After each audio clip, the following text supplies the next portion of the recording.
Okay, we can go ahead and get started then. So thanks everyone for coming to PM&R's event today. We have Tommy. He is my big from AAP. He's basically been a mentor for me. I went into med school thinking I'm interested in PM&R, and I still am. And he's helped answer a lot of questions for me, and help, give me a good perspective of PM&R as much as I can as a first year student. And I thought it'd be really helpful if he could talk to everyone here today, and share his experiences as far as med school, PM&R, and also specifically rotations and residency, because I think we all kind of have questions about that, and just kind of what that looks like, especially because PM&R isn't one of our core rotations. So just kind of how to prepare for that too. But yeah, he, as you saw on the flyer, goes to school in Texas, and he recently matched at UPenn, which is really exciting. And it's nice to see someone complete med school and kind of get to their goals and where they want to be. So I'm super excited to listen to you, and take it away. Awesome. Thank you so much, Lorianne. So yes, I just matched the Penn categorical. I did do couples match, so if any of you have questions about that, feel free to dump them in the chat. I didn't prepare any slides or anything, so it's just full disclosure. I want to be respectful of your time, since this is all for you. So really, I guess to guide what to talk about, I don't want to just spew a bunch of information that's going to go over your heads, like that you're just going to forget, like signaling and all these things. There's a whole lot of nuances that goes into the application that you could honestly kind of just take as it comes. So please do just kind of throw in the chat room, like whatever you want me to talk about specifically. I'll just give a quick brief introduction about myself, training experiences in PM&R, how the application went for me. But if there's anything specific you really want to know, whether that be how to set up a Waze, what a Waze to pick, what programs you want to look at based on your goals, please put that in the chat. I did one of these for my school like last week. They had 0 questions and it was super awkward. So seriously, any questions at all, please ask them. So with that being said, I'll just give my introduction, but feel free to start throwing questions or topics in the chat now.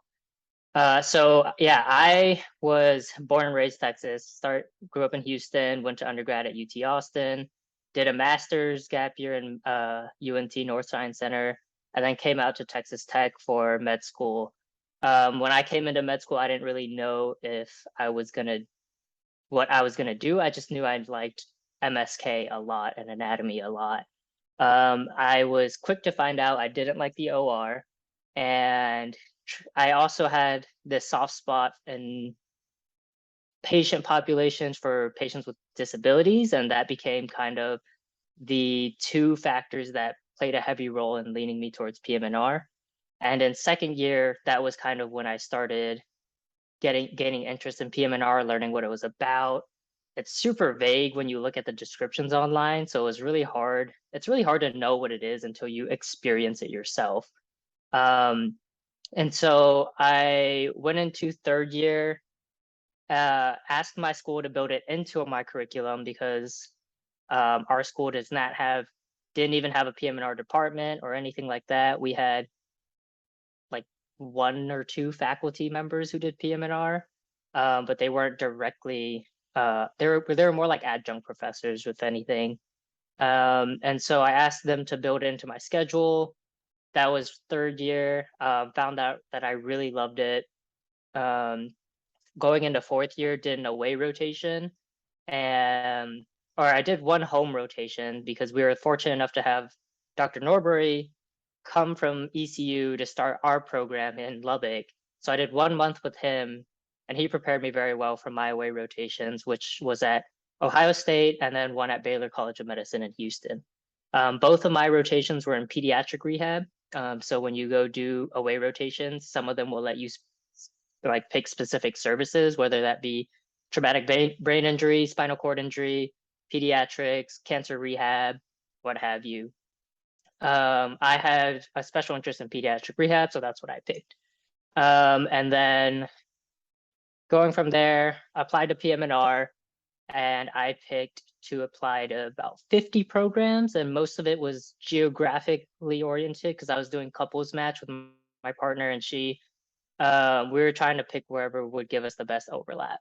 And when you do apply, you're gonna want to look pretty geographically in terms of signaling and all that stuff.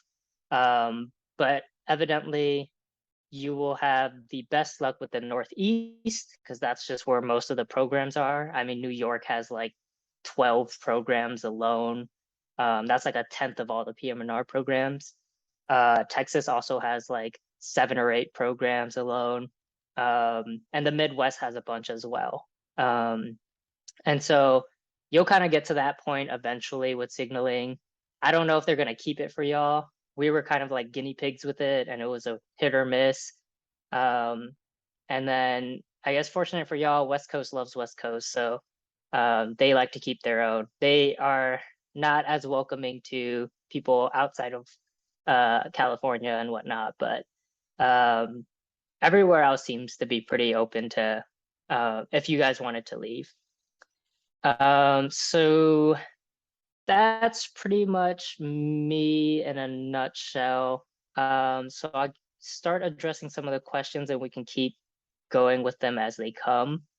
So how early did I start requesting for away rotations? And how did I narrow down which programs I chose to do auditions at?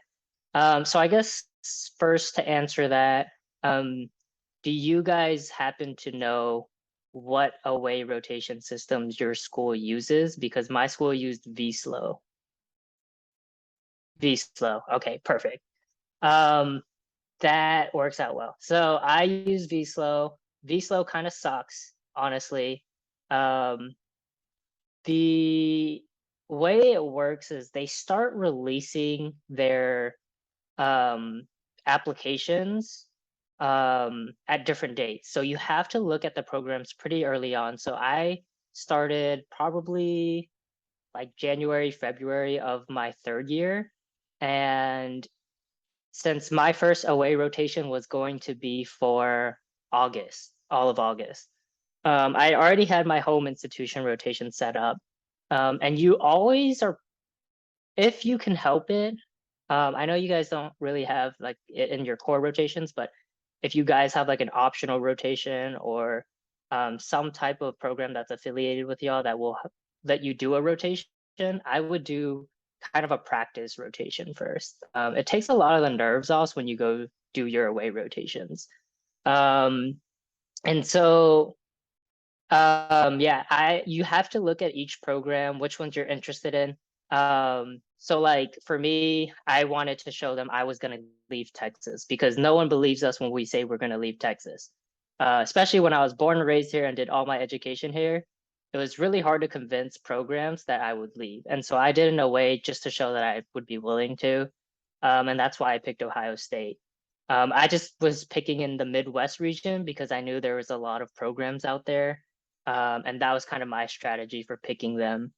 And I narrowed them down just based on, I guess, which ones. Honestly, it's a lot of what fits into your schedule and your school allows. Our school had some affiliation problems that there were programs where we couldn't do aways at. So like for us, we can't go to UC, like any of the UC schools because they don't accept our malpractice insurance and they refuse to let us pay for our own that would qualify us to and allow us to rotate there. So UC for us was just off limits. So I would talk to your school about that and just see which ones are, make a list of which programs you're interested in and kind of just go from there, narrow which ones are feasible and which ones are not, because it does end up being a lot of scheduling. And so I don't know if I can share screen. No, okay. So I would show you guys if I could, but vSLO is a weird, it's like a weird website, but it's very similar to the ERS website, and you essentially will just look at like PM&R, find like the times that they're that fit your schedule. And then you'll click on the school's name itself and then try to find the date that they release the application. And typically it is first come, first serve. So really try to make sure you have it in by that deadline. And with how competitive PM&R has been starting to get, I would recommend trying to be like one of the first ones. Any adjunct faculty in PM&R that you recommend working with for electives? So that, I guess, like, are we asking for like subspecialty within PM&R or like specific people, or what is, I guess, like, what is the core of that question?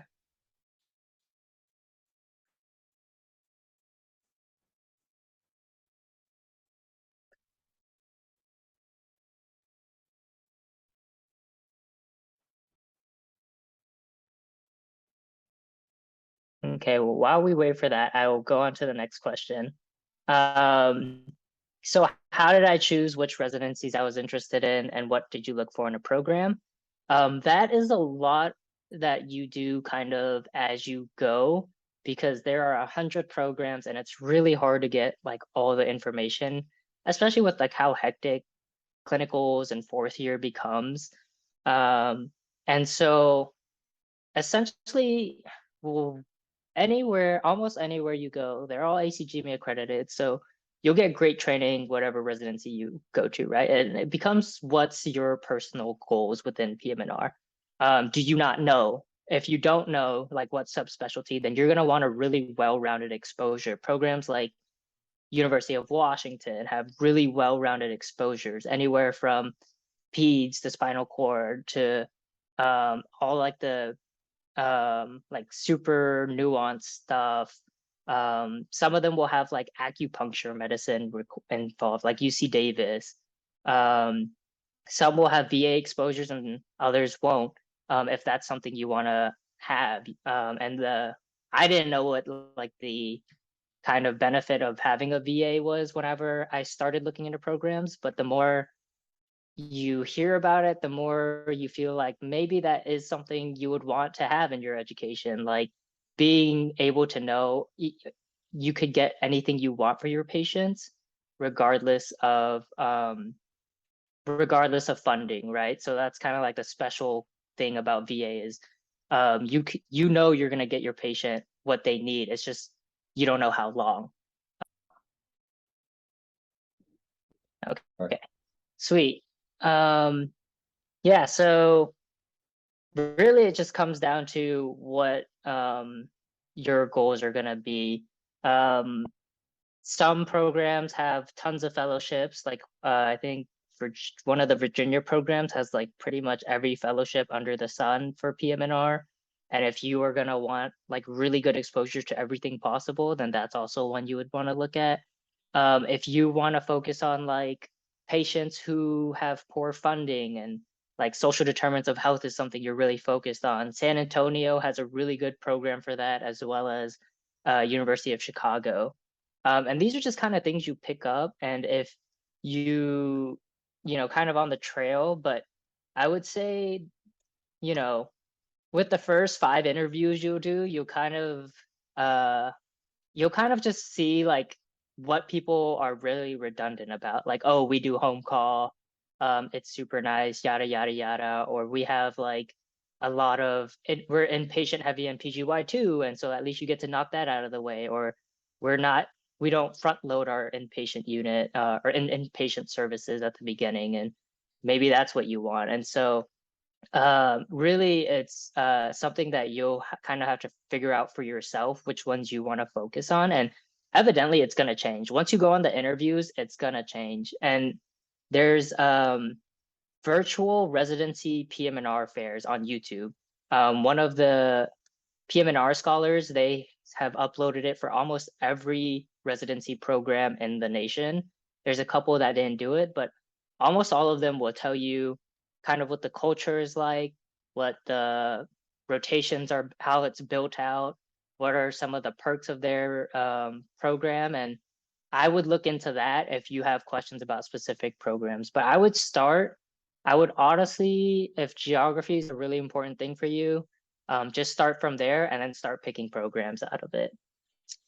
So um, yes, still interested in pediatric PM&R, although it is the one only fellowship that is 2 years in PM&R, and also so you do longer training and you also get paid the least. But there's a great need for pediatric PM&R, and if any of you are interested, please consider going into it and pursue it because half of the fellowships go unfilled every year. Signaling, so there was a new addition the year before me where they added signaling, and then my year was the first year where PM&R implemented it. And essentially, on top of your ERAS application, you have a supplemental application. And with that supplemental application, you fill out like a couple of your meaningful experiences, but you also have the option to signal 4 specific programs and 3 geographic regions. And the geographic regions are split up a little more fragmented than we would hope, right? You would hope it would be just like South, West Coast, but it's not. It's like East Coast is like split up by like Mid-Atlantic, New England, and like 4 other kind of sub categories. And so you can signal 3 geographic regions, and you kind of want to do regions that you feel like you have the best shot in and also encapsulates the most programs you really like. And then 4 specific programs. And so if you want to go to like top like Harvard, Northwestern, University of Washington, like the top 3 programs, and that's your goal, then you are definitely going to need to signal them, because if you think about it, they have 12 spots max, right? Northwestern and UW have 12 spots at least. I don't know about Harvard. But and they're getting about 500 to 600 applicants per year, and it just keeps going up because less people go matched every year, and then there's more applicants every year. And PM&R now is at the point where for this last cycle there was 1.6 applicants to positions, and only like 2 new programs opened up, and those were both in Texas. So not as many, and those programs only had like 2 spots per year, so didn't really help the burden that much. So you definitely want to be strategic with your signaling. Make sure you have some programs that you have to signal, but also some that feel like will definitely help your case in getting into that program. So signaling, it's its whole ball game, and they're still not sure. Like PM&R is still not 100% sure if they're gonna keep it. So unfortunately, I don't want to delve too much into it and waste your time in case they like take it out. But if it stays and you guys still have questions at the end of this, I'll put my email in and my number, and you guys can message me about more details for that. So when did I take step 2, and how much time did I need to study for it outside of rotations? My school, we finished mid-June. About June 17th was when I finished my 3rd year of clinicals. 4th year for us technically starts July, like it started July 5th. And you could have pushed it back to like skip the first 2 weeks and then start mid-July if you wanted to, and go into and then like take like a 4-week dedicated and then go into rotations. Sorry. So the average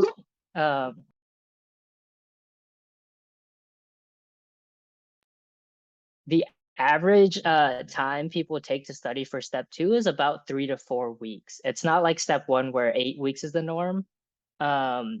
3 to 4 weeks typically, because you're studying for shelf exams and you've already been studying for it all throughout the year during clinicals, that you remember a lot of it. You just kind of need a quick refresher for most of it. And so I did, I finished, and my goal was to finish 4th year as quickly as possible. So I did 2 weeks dedicated, took step 2, and then the next day started M4. So I only did like, it was like I think it was like 12, 13 days or something. Not a whole lot of time to study for step 2, but my priority was that I would get into PM&R rotations quicker and earlier, and that was my priority. So I jumped straight into my 1 month of PM&R at my home institution, which paid off because I was like one of the only students who did that, and it let me get to my aways quicker and let me get my letters in on time for the application cycle. But I know with our school, at least, now they're shifting our pre-clinicals to a year and a half. So then they start clinicals earlier. So then they start 4th year earlier. And so that may not be as much of a problem for the classes going on, because I know step 2 is becoming much more important for you all than it was for me. But evidently, PM&R is also one of the fields that doesn't care too much about step scores.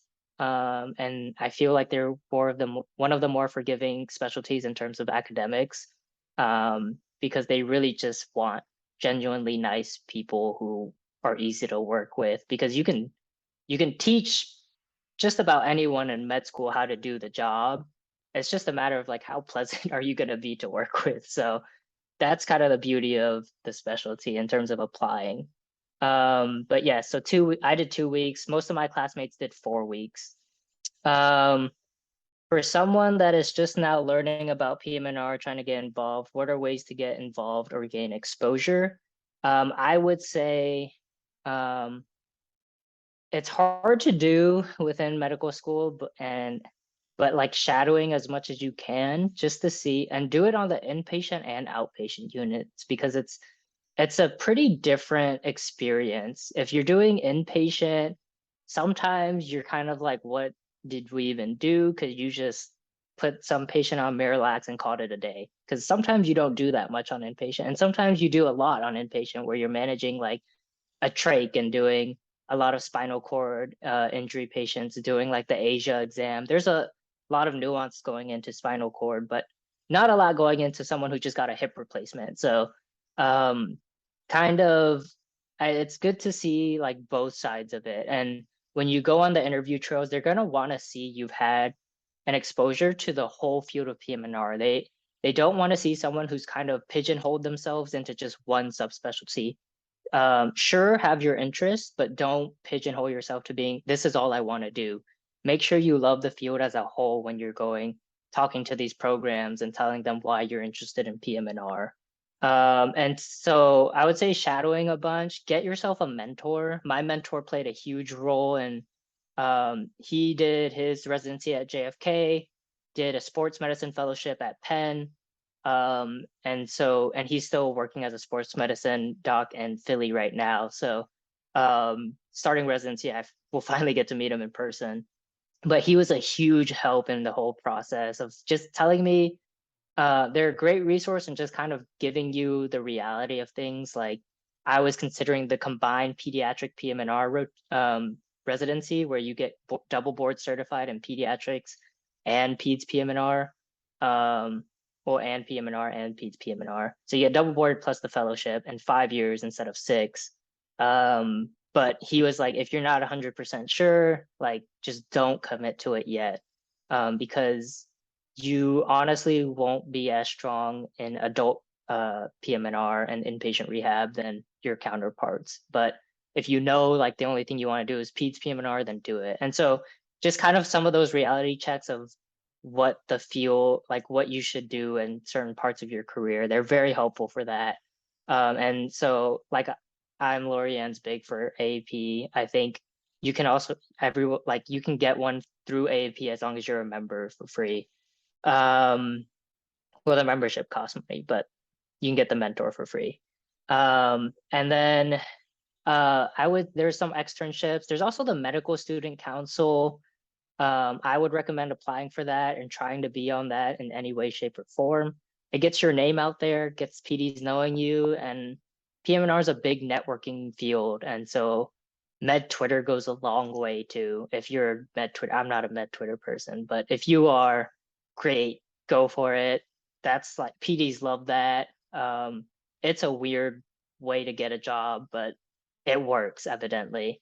Um, how important would I say it is to get exposure in your first year summer? Honestly, the earlier the better, because PM&R has historically been a field where people find out about it at the tail end of med school. Like they do clinical rotations and they're like, man, I hated so many things and I don't know what I want to do. And then they find PM&R just by off chance and they last minute decide to apply for it. That's how my mentor got into it. And that's how a lot of people before us have gotten into it. And now there's this trend where it's starting to become earlier and earlier exposure, right? So my second year was when I got into it, and I matched just fine without having any exposure to it first year. And I had classmates who did do it first, like get shadowing exposure in the first year summer. Um, and it's experiences you can talk about, but it's not an absolute for sure. But again, like there's this trend where people are starting to get into it a lot earlier. I'm starting to meet people who, like Lorianne said, like she came into it wanting to do PM&R, which was like unheard of like 5 years ago, right? And now like I'm seeing MS1s at these conferences, and it's so like it's gonna help certainly, but it's not gonna count you out, right? When it comes to residency and preparing you for residency. Um, and so I would definitely say do it if you can, and if you don't, like don't sweat it, because I didn't really get exposure to PM&R until my third year, quite honestly. I did interest group for second year, but it wasn't until third year that I actually had any clinical exposure to it. And that's when I finally decided to go into it. But also kind of like piggybacking off of that, even if you can't get like exposure to it, if you can find like a PM&R like doc or even like a neurologist or sports medicine doc, and you can get a case report out of it and then submit it to AAP or AAPM&R. They have a conference every year, one in the fall for AAPM&R and one in the spring for AAP. I would recommend trying to get into the AAP conference and do a presentation there for you guys. One, it's more med student friendly. Networking is a lot easier as a med student there. You can get your name, you can see PDs, you can introduce yourselves, start learning about their programs. AAPM&R is a little more serious, less kind of less med student friendly. I think it's more like a resident fellow type situation, but you can still go and present. Either way, that's like a line on your CV, and it doesn't have to be specific to PM&R. You can tie neuro, or you can even get with therapists like speech language pathologists, PTs, OTs, get like a case report going on a very unique case presented at those conferences. And the conferences are super low stress. I met some of my senior residents at those conference, and like they're just very like you just kind of hang out by your poster and chat up like some of these residents. You get to learn about their program. That's how I learned about Penn. Um, and that's kind of how I got introduced to a lot of like the residents that I know. Um, what was my goal to end fourth year early versus taking breaks throughout? So I wanted to end fourth year as early as possible, because quite honestly, I just wanted to travel. I was pretty burnt out at the end of third year. So I took like maybe after my all my aways, I took like a 2 week break and then kept going. Um, and the way my school has it set up, we can do some online classes too. So it was pretty nice. I set my online class to be at the end. So in-person clinicals, I've actually finished in February, and all of March was just me doing like an online elective. And then I finished my assignment last week. And so now it's opened me up to like I was able to move out early, go back home, spend time with my family, do match at my partner's institution, um, start planning how to move to Philly. And I think it just gives you a lot of nice breathing room towards the end to kind of decompress from med school and also start focusing on just arranging your move and living situation and the change that's about to happen, because onboarding is a lot of paperwork. And I didn't expect that. And so there's like a lot of random stuff I have to like keep like digging through my files to find just to send to them. And it's like and then you have to get your licensing. And so it does take quite a process. And I just didn't want to be doing rotations and having to go in and working during all of this. And then it's also let me like go do like 1 month of just straight traveling. Um, what aspect of the of the residency app would you say is important to focus on for PM&R? Uh, so I'd say that's tough. Some schools are pretty academic oriented and some schools are not. And you can really tell when you're interviewing.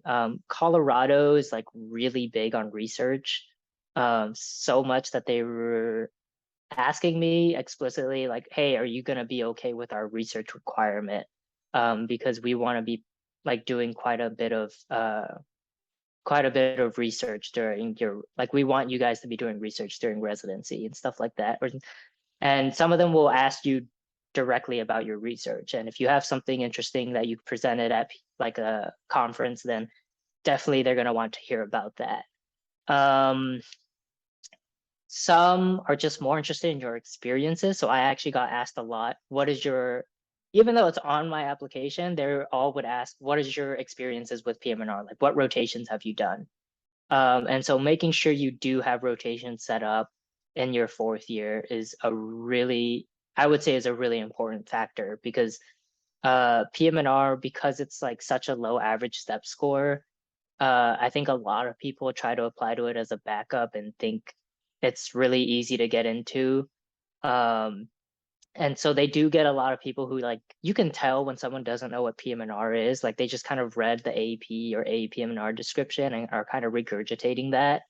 And they can definitely tell when people have had exposures, know everything about the field. And so having those rotations are kind of like, it kind of helps you on 2 levels. It's like it's on your app, they can see you've done it. And 2, it helps you talk about it because evidently they like in the end, they really just want someone who knows the field really well and is actually passionate about it.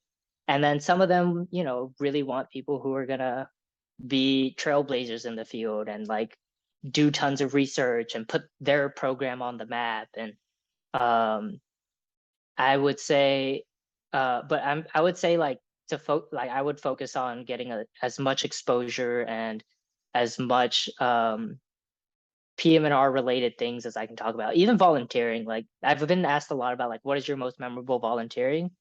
For me, it was like the Texas ramp building project here, where we built free ramps for people who were wheelchair bound and had steps to get out of the house. Something to that effect will be really helpful for you in the long run for applications. But academically, I mean, I've had friends who failed shelf exams or didn't do so hot on step 1 or 2, and some of them actually like did worse on step 2 than step 1, and they matched just fine. But they had a lot of experiences. They'd been to conferences. They put their name out there. They networked super hard. There's just so many avenues that you can go through with PM&R. But if you want to be super academic, honestly, at some point, most of these programs, if they see above like 240, they're just like, okay, cool, whatever. Like everything beyond that's like diminishing returns to them. They're just like, oh, you're smarter than smart, but like they don't really care after like 240. But research involvement with the field and actually knowing what you're talking about when you talk about the field. They'll also ask you a lot like, how would you explain PM&R to your like family or someone who doesn't know anything about the field or someone who's just like in layman's terms, basically. So they do ask that a lot and they want to make sure you understand the field enough to be able to do that. Do you think you need published research to be competitive? Absolutely not. You can have things just submitted. You can have abstracts in the work. Um, and so the nice thing about presenting at these conferences that I'm talking about for AP and APM&R, there's not like a high level of expectations for med students. So it's pretty easy to get accepted. And once you're accepted, if you're accepted and you present it, your abstract will get published in their journal that they release every month.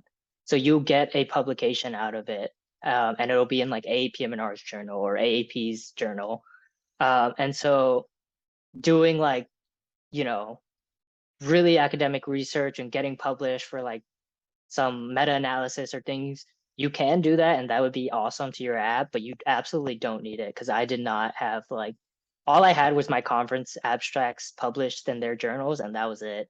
And I only had like 2 of them. So you don't need like a profound amount of research. And you did that in your 3rd year?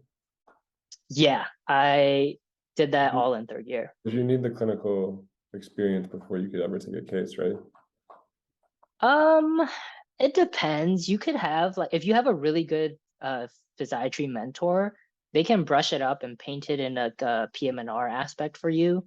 That's what I had.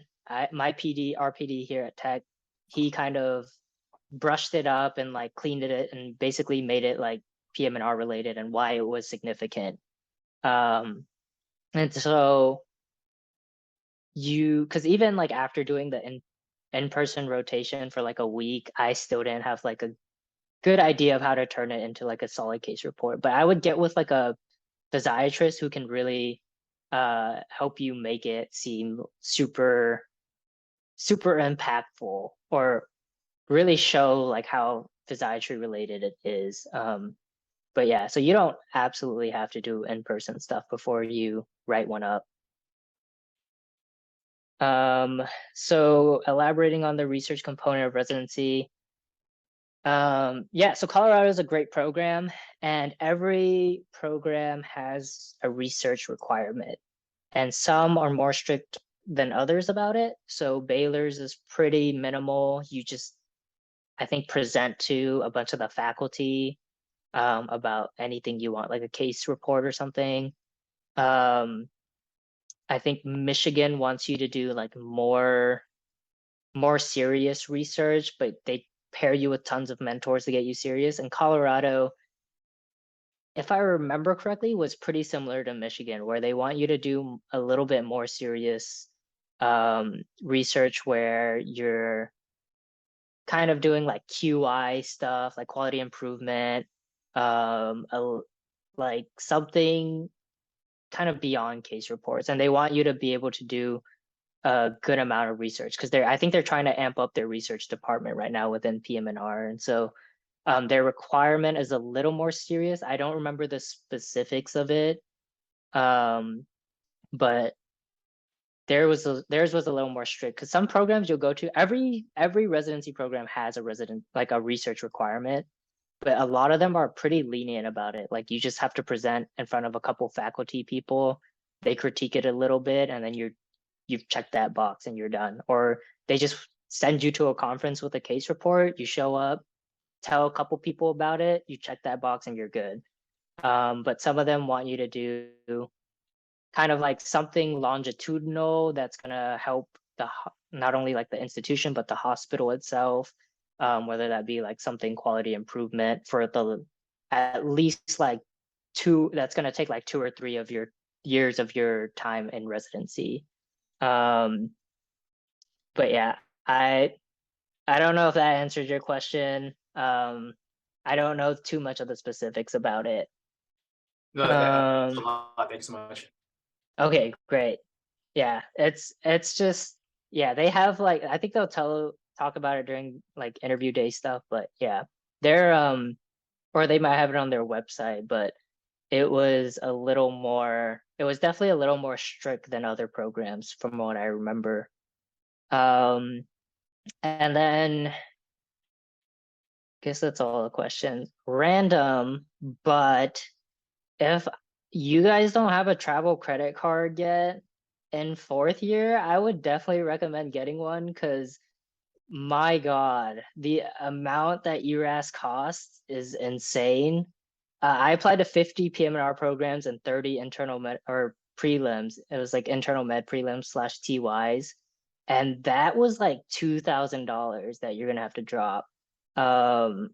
the sign-up bonuses are like, you have to spend 4,000 to get the sign-up bonus. You're gonna spend that money either way. So like you might as well like hit that sign-up bonus with a credit card and like use those points to go travel and treat yourself at the end of fourth year. That's what I'm doing. That the points paid for my like trip to Japan entirely. So highly recommend. And then you have to pay for NRMP too, because you're gonna literally you pay ERAS to apply, you do your interviews, whatever, right?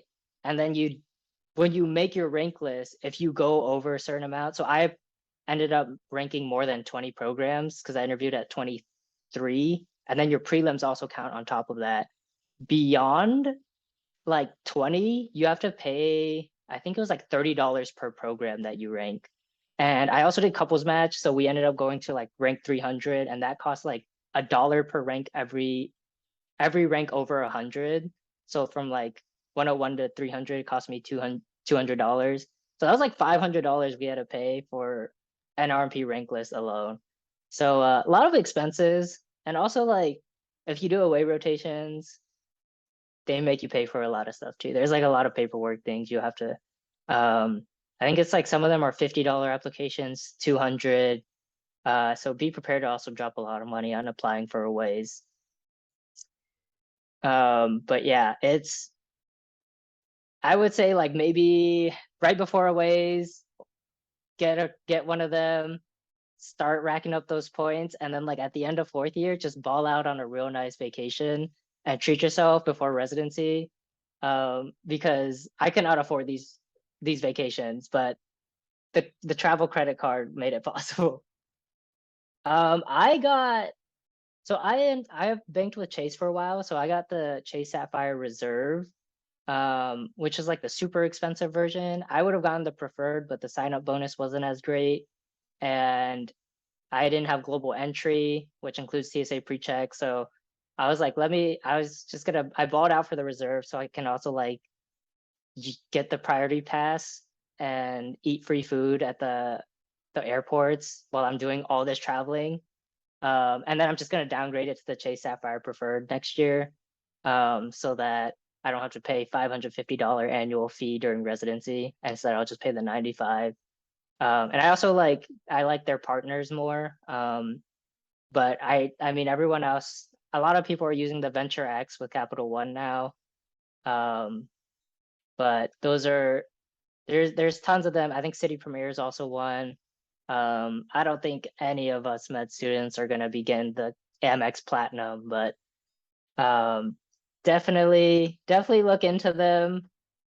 It'll get you a lot of nice traveling, especially during fourth year when you get so much time to do it.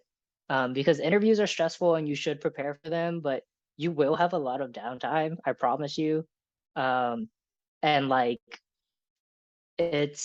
I got mine like right after I applied for ERAS, and I was a little pissed because I was like, that's $2,000 I could have put towards a sign up bonus. But yeah, tangent aside, do that. But back to the main topic. Yeah, so like aways, that kind of brings me to that point. Aways do cost money, so apply pretty broadly because again it is first come first serve. I applied to like 12 for 2 spots in the end, but like 2 of them didn't really, I didn't know we didn't have affiliations with them, so really it was like 10 for 2 spots. Honestly, you should apply for like 3 to 4 for each block that you want. I know, like I didn't look at any of the California programs, but I did look at a lot of Midwest ones. Ohio State's really fast at getting back to you, but they do also make you get ACLS certified. So look into that. ACLS certification, you need it for residency anyways, but it does cost like $300 to do it. It's something that's a little bit of a headache if your school doesn't already provide it at least. And every school has different requirements. Some require a pre-made personal statement. Some require a lot of like random, like, I don't know, like some will require letters of rec. some require both. All of them require like the same immunization stuff. Get a TB test like right before you go, or things like that.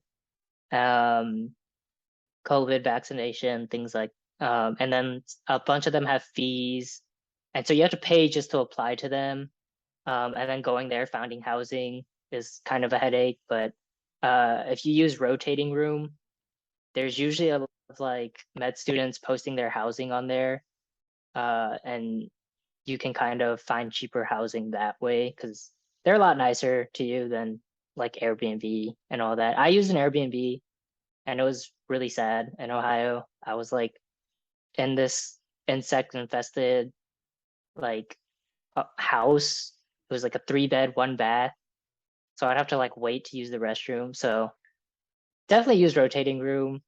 If you can't, like Airbnb is like a last resort type situation.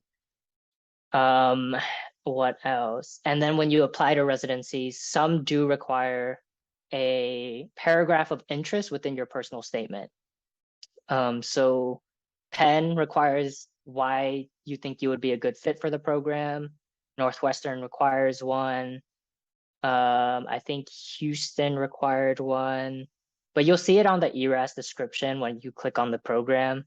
It'll give you a description of the program, and then it'll say right below it, interested applicants should list like their interest in this. And it's not a hard rule where if you don't do it, you're not going to get in. Because like Northwestern, I didn't write it, but I still got an interview there. But I also signaled them. So there's like a lot that goes into it. But just to be better, like it's better to be safe than sorry. Look into them and make sure you are writing those paragraphs when it asks for it. What else in terms of aways, rotations, and applications? Anything else you guys want to know about specifically?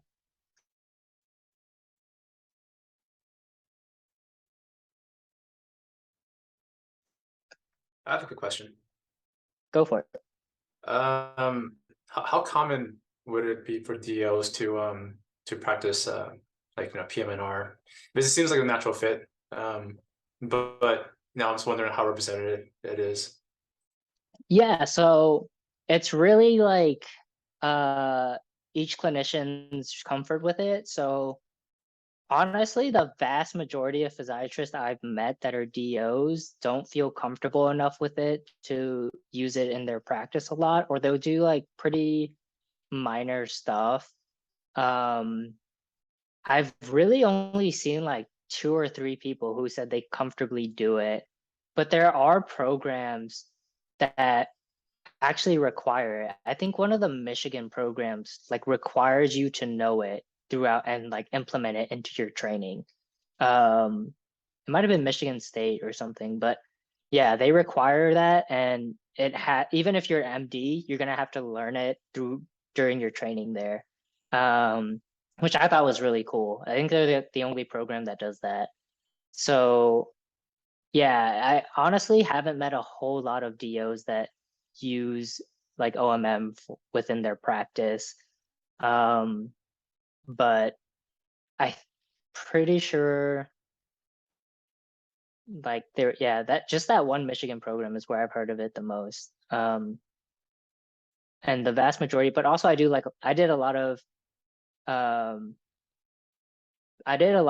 rotation, so people don't use OMM on those like little kiddos with cerebral palsy. So it was also like a different, I guess, like subpopulation that I was exposed to. Oh, can you clarify? Is it Michigan State or University of Michigan? I think it was Michigan State. I remember because I don't remember them they didn't talk about it at University of Michigan, but I just remember seeing it on one of the requirements on ERAS. It was like a hard requirement that you use OMM. I could probably look it up real quick on ERAS right now. It's probably Michigan State with their pretty big DO program. Yeah. I don't remember it too much exactly, but for the ONMM program, one of the chief residents was saying that talking with them about the PM&R program, that I think it was Michigan State. That was the one that mainly did it. That's just from what I remember talking to them. Yeah, it's so yeah, it's Michigan State. It's now called Sparrow Hospital.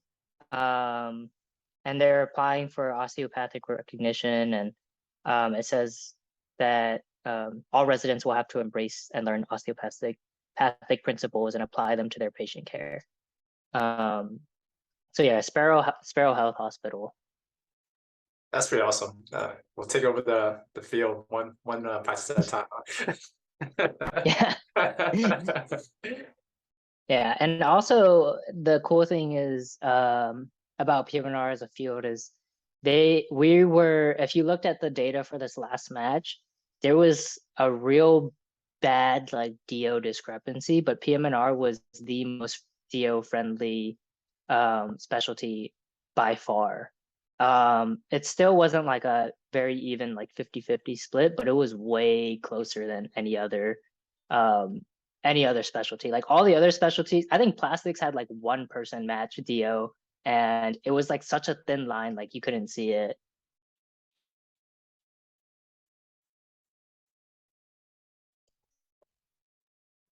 Yeah, I think that's a good note to end on for us. Thank you so much for answering all of our questions. I feel like I always ask you a bunch of questions whenever I meet with you, and then I always have more questions. So I really appreciate you always taking the time to answer them. Oh yeah, and then that's his email and his number in the chat. Yeah, just thank you from all of us for taking the time to talk. I think I learned a lot more about PM&R and residencies in general, and it was very, very helpful to know what to look for. But Absolutely. Thanks Berman, for do you having have me.